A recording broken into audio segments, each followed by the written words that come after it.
गैर कानूनी हुक्म। एक शख्स ने एक मुर्गा पाला था। एक बार उसने मुर्गा ज़बह करना चाहा। मालिक ने मुर्गे को ज़बह करने का कोई बहाना सोचा और मुर्गे से कहा कि कल से तुमने अज़ान नहीं देनी वरना ज़बह कर दूंगा। मुर्गे ने कहा ठीक है आका, जो आपकी मर्ज़ी।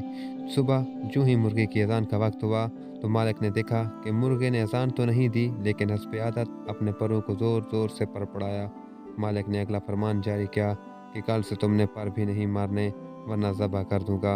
अगले दिन सुबह अज़ान के वक्त मुर्गे ने हुक्म की तमीद करते हुए पर तो नहीं हिलाए लेकिन आदत से मजबूरी के तहत गर्दन को लंबा करके ऊपर उठाया।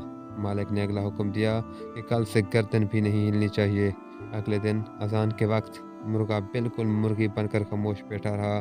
मालिक ने सोचा ये तो बात नहीं बनी। अब के बार मालिक ने भी एक ऐसी बात सोची जो वाकई मुर्गे बेचारे की बेबसी के बस की बात नहीं थी।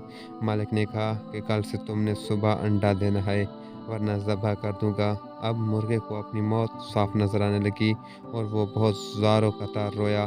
मालिक ने पूछा क्या बात है, मौत के डर से रो रहे हो? मुर्गे का जवाब बड़ा बाकमाल और बामैनी था। कहने लगा नहीं, मैं इस बात पर रो रहा हूँ कि अंडे से बेहतर था कि अजान पर मरता। सबक पहला, गैर कानूनी हुक्म मानोगे तो फिर आर्डर आते जाएंगे, तमील होती जाएगी, चमड़ी उतरती जाएगी। जो लोग हुक्मरान और काफिरों के आलाकार बने हुए हैं, इनके लिए बहुत बड़ा सबक है। वस्सलाम।